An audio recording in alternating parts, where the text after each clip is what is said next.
This ABC 15 Flash Briefing is sponsored by Sanderson Ford. Straight up. Hello, everyone. I'm Mark Thompson with your top stories from ABC 15 Arizona.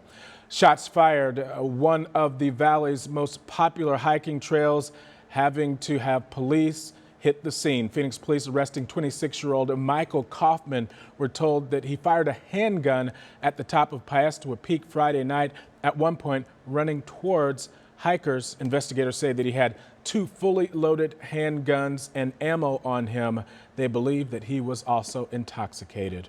A close call for an undercover officer in Central Phoenix when a bullet went through his windshield. He responded to a report of a teenager waving a gun around in an unmarked car. The officer was. That bullet narrowly missing his head. Neighbors, they were shaken up by this experience.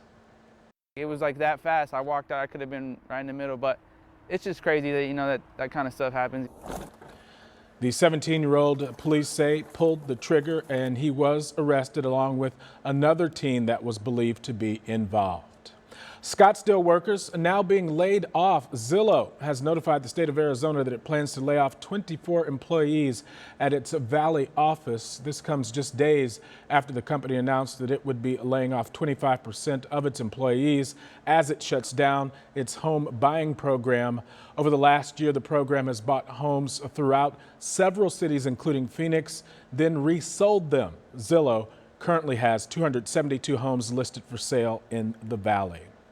A former Scottsdale resident swimming with the sharks. Peter Solomon on ABC's Shark Tank pitching his Bueller app named after Ferris Bueller.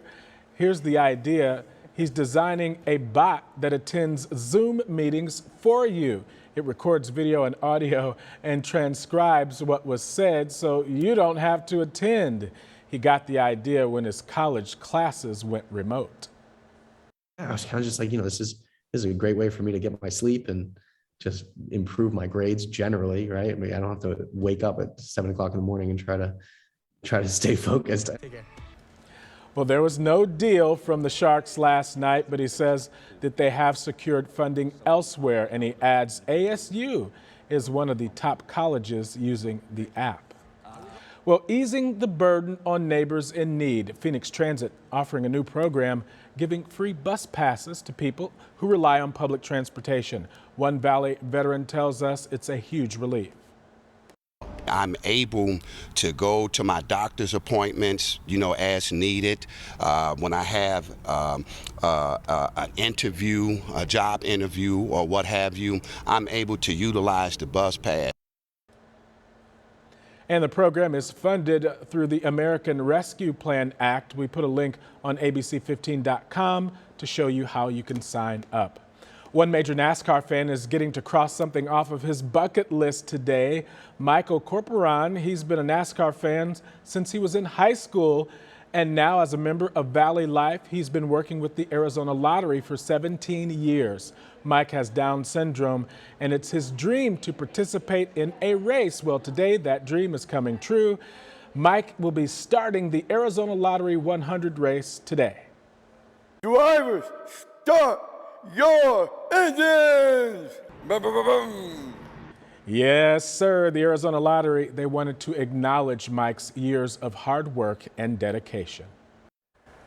Happy Saturday. I'm Nohelani Graff with your most accurate forecast. It's going to be warm today and sunny skies as we reach the 90s across much of the valley. So here's how we get there today. We start off nice and cool. We'll be in the 70s by 9 o'clock this morning, lingering in the 70s through lunchtime. Then afternoon, we hit 80, 85 by 1. We'll reach those 90s right around 3 o'clock, but then we'll still trend down nicely so that by 9 o'clock, we're back in the 70s and then down into the 60s overnight. Across the state, upper 80s, low 90s to our south and to our west. Central Arizona in the mid to upper 70s today, and north of the rim, we're warming into the 60s, 64 in Flagstaff, 69 in Show Low. Back here in the valley, we're going to stay dry through the weekend and for the next 7 days, but by Monday, we start to trend down. So we're down to 83 on Monday, and we'll stay in the low 80s through the rest of that weekday forecast. Veterans Day on Thursday, and the mornings are going to get pretty chilly. By the end of the week, we're dipping down into the mid 50s. And for the latest headlines, weather, and traffic, head to ABC15.com or download the free ABC15 mobile app and have a fantastic day. This ABC 15 Flash Briefing is sponsored by Sanderson Ford. Straight up.